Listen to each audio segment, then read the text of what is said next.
Everyone. Okay, me Brittany here with my 1 week postpartum update. So yesterday was the 1 week mark for me. So 1 week, 1 day postpartum today. So alrighty. Um, for the most part, as I mentioned in the labor and delivery video, everything went well with the delivery. Um, have had some little issues, but I guess that's to be expected with having a baby. So, like I mentioned, I didn't have any tears, but I have skid marks, and those are like vaginal abrasions in your little lady parts. And it really only bothers me, or was bothering me, when I pee. And when I first peed after giving birth, it was just, oh my gosh, so reminiscent of the Ring of Fire. And that's kind of like how I was feeling each time I peed. So I was kind of bad in the hospital because initially I wasn't drinking that much because I didn't want to be having to pee so much, or I would hold my pee for a while, which I know that's not good. But it was just so painful. Um, but what they gave me at the hospital, um, they gave me the mesh panties, and I ended up with like 3 pairs. And to be honest with you guys, I'm still wearing those. I just hand wash them and just wear them. I'm not like back into the regular panties yet, which I feel probably at this point like it would be okay. But it's just been so comfortable, and it's like a breathable, fabric or whatever. Granted, not the most attractive, but it's been working for this time period. In terms of pain relief, in the hospital, what they were giving me from my area down there, which I had still been using at home, they gave me this Epifoam stuff, and then they gave me what's called Dermoplast. So this comes out as a foam, and then this is like some type of numbing agent. So I didn't spray it like directly on there. I would just put like a little bit on my finger and then just kind of, pat it in that area. So they had me like rotate between these. Like they wanted me to apply it each time I went to the bathroom and then just alternate, not to like be using the foam back to back to back. And also they gave me some pre-moistened witch hazel pads, which these were really helpful because it kind of had like a little cooling effect.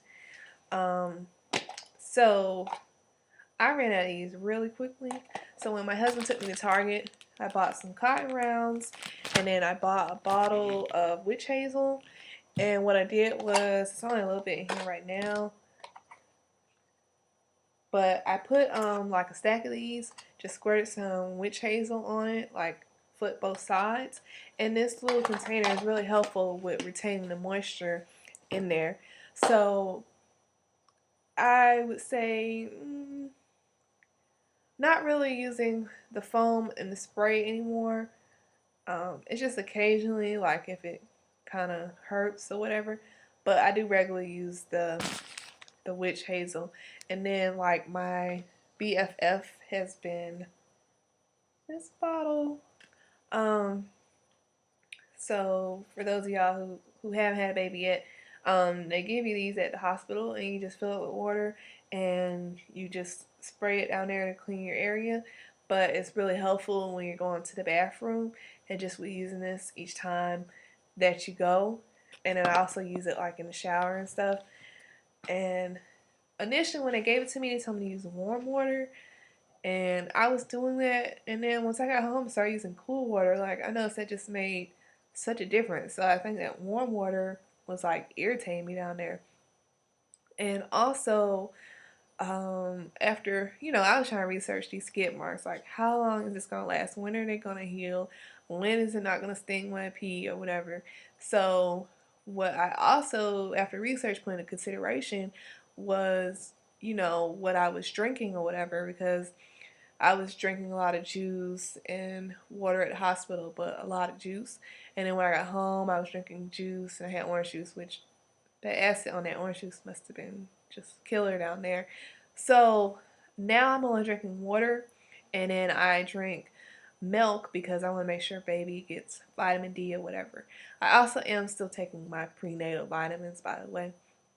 So anyway, I have noticed such a difference just by consuming the water and the milk, it's not as bad to go pee, and it doesn't like, occasionally it stings, but it's just so much better. So I don't even know when I'm gonna resume like to juices or whatever. I don't want a chance, having it burn. Um, okay, so while I was in the hospital and I started breastfeeding, I had what they call the after pains, which they feel similar to the contractions. Not as painful, but painful enough. And I would only experience it while I was breastfeeding. So I was fine, like up top. I wasn't having any soreness in my breasts or anything, but just it was really uncomfortable in my abdomen area. But they did say with breastfeeding, that does release a hormone that causes your uterus to contract. So they offered pain relief, which I didn't take initially, but I did start taking the Motrin, which they say is safe to take while you're breastfeeding. So I did buy some Motrin when we went home, and I was taking that maybe the first 2 or 3 days home, um, but I don't experience that pain anymore. And my doctor, she came out each day while I was at the hospital. I was discharged on Wednesday, so I went to the hospital on Monday and was out. She discharged me Wednesday morning. She, was saying I did so, well with labor and delivery. Um, so, have to give myself a pound of back for that. But, in all sincerity, I have to give God the honor and glory in that, because throughout this pregnancy, I was just very prayerful about this whole process. Above all, I wanted a healthy child, which I'm so thankful to God for blessing us with a healthy child. Um, but I was praying that I'd be able to go through this process naturally. I feel that it's what God has designed our bodies to be able to do, which I entered the frame of mind that I knew it was going to be a painful process, but I knew it wouldn't last forever and that it would result in something beautiful. And I was also prayerful about I didn't want to tear, I didn't want an episiotomy. It was little things. I didn't want my water to break at home or in the car. And it just truly shows how God is concerned about everything that we're concerned about. So, just so thankful and appreciative for that. Things went really well. So, anyway, back to the doctor. She doesn't want to see me until 8 weeks, which I hadn't even heard of that. Like, I thought you at least had to go in for a 6 week visit. So she said, by the following week, I probably feel like doing cartwheels, although she didn't advise me to do that. So I don't know if I feel like doing cartwheels, but I am feeling much better. I wouldn't say I'm 100% yet, um, but I'm feeling much better. If anything, I'm more so tired. Hadn't been getting much rest like at all, like the first few days. And I felt like the last time I had a really good sleep was the Friday before I went into labor. That was the last time I had like a good night's sleep. And that Saturday I had been up all day doing errands, didn't go to bed till like 11. And then, around 2 or so that morning going into Sunday, was having contractions and having regular contractions by 6 a.m. So, you know, just not being able to get any rest during the whole labor process, not getting much rest at the hospital, not getting much rest at home. So once I'm more rested, I'll be more myself. Um, yeah, so the what else I want to say? When I came home that evening, I did have a bowel movement. I haven't asked about that in the hospital. How soon do you have one? Because I have like very regular bowel movements, so I was concerned that I hadn't had one in the hospital. So they did say it is usually when you go home. So I had that, and it's been back to normal. My milk came in on uh, day 3, Thursday, and I was kind of getting antsy about that, especially since the pediatrician wanted me to supplement with formula. So thankfully that came in, and Everything's really been going really well with breastfeeding. She latched on right away, while I was in the labor and delivery room. And it was some concerns with her being small, and then not to be too personal, but I have really large nipples. So, just went trying to get her to fit them in her mouth. But she's been doing a beautiful job, and we're feeding, like every 2 to 3 hours or whatever. I did do some pumping, and I'm gonna try to pump at least once a day because I want to have milk on hand in case my husband wants to feed her, or if I need to go somewhere. Like with having some pump milk, like at the pediatrician office, even though they're fine, with you feeding there or whatever. But it's just like handy if you want to be somewhere where you don't necessarily want to pop your boob out. What I will say as a word of advice with breastfeeding, um, when I was considering pumps, I was thinking of the freestyle one. I think that's what they call it, the one where it attaches to your nursing bra. And I was kind of thinking, I'm like, what do you really have going on that you can't take a moment, to breastfeed or whatever, that you have to have your hands free? Boy, was I proved wrong. The first night with pumping, that was so annoying with, holding the bottles. So Saturday, my husband and I went to Babies R Us, and Medela has these bustier thingies with holes where the pieces that attach to your breast can go through. And this has just made a world of a difference. Even if I don't have anything I need to do with my hands, it's just so much better not to be worrying about holding the bottles. So this was $33. That's pretty much the average cost with the Medela. With my pump, once I did open it, I did notice some coupons in there. So it was a $5 off coupon, so it was like $28. So I definitely would, if you are pumping, I would highly, suggest that. And just with the bleeding, it fluctuates. I know I was told I would have more bleeding from the breastfeeding, which I am noticing that. From when I was in the hospital, I would kind of even feel like the gush of blood coming out from breastfeeding, and I've kind of have experienced that since I have been home. I don't know if you know I forgot what they call it, the bleeding that you have after giving birth. I don't know if this is still tied with the bleeding that you get from breastfeeding, because I was just wondering, like, well, if you're causing your uterus to contract, is that just making more of the blood, come out? Because it seemed like when I'm having a regular bleeding, it's lighter and, kind of almost like spotting. But then if I have it from breastfeeding, it's like the bright red. So I don't know. I'm just gonna be vigilant of it this week. When I was asking my doctor about it initially, she said I would have it for about a week or whatever. So I just don't know how long, that's normal. But I'm not too concerned about it because it's not. I know you just have to be mindful in terms of bleeding when you soak like a pad in an hour.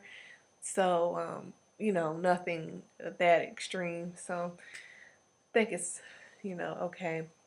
Um, Doing my Kegels, trying to keep the area tight. And in terms of weight, I'm 138. I've lost 11 pounds, which not really going like too crazy over the weight. I'm comfortable with being this size. I'm usually around 120. Excuse me, sometimes even a little less. So, this baby weight has helped me fill out a little bit. And just my main objective in terms of my body would just be wanting my stomach to be flat again. But I'm not going to be like anal about the weight or anything. So I will go ahead and show you guys my belly. Um, I guess I'm so was used to seeing it so flat, so it's like I'm very cognizant of it. But a lot of people have been saying that I look really good. for just having a baby. So of course I wore black, so that I look more slimming. But I will show y'all guys underneath as well. But this is after 1 week and 1 day. And here's from the side.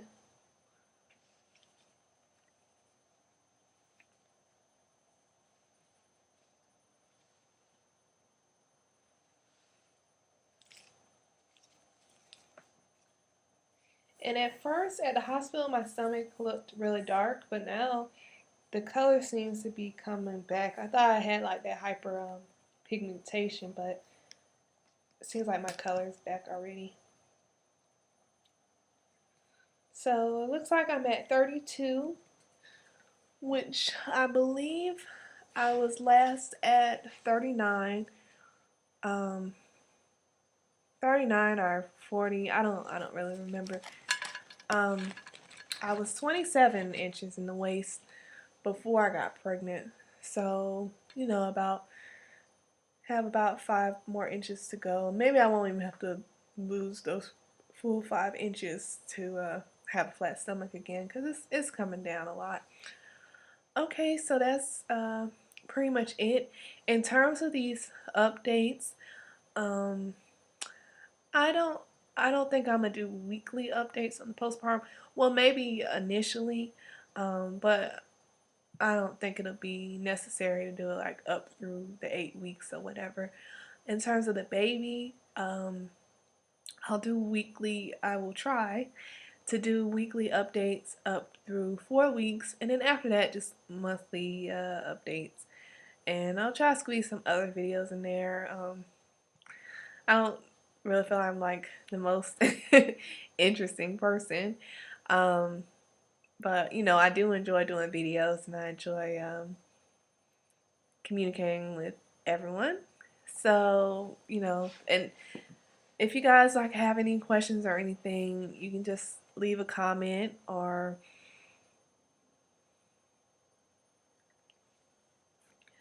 okay, you guys, so that's pretty much it. Um, in terms of these updates, I have to figure out how I'm gonna do the postpartum, because I'm not gonna do one like every week, but maybe the first few weeks, and then maybe I'll skip over a few weeks and then do a video like after I go to the doctor or whatever. In terms of the baby, I'll try to do weekly updates through 4 weeks, and then after that, I'll just do monthly updates or updates when we have doctor visits. I don't know, but I do want to, do videos of her and capture her growth and to show you guys. So if you guys have any questions or anything, don't hesitate to ask. You can leave it in the comment or you can send me a message. And thank you guys so much for watching and for keeping up with this pregnancy journey. I have really appreciated the response from people and the love, and it's just it's been really nice having this with going through this pregnancy. So I really appreciate you guys. So thanks for watching, and I'll be seeing you soon.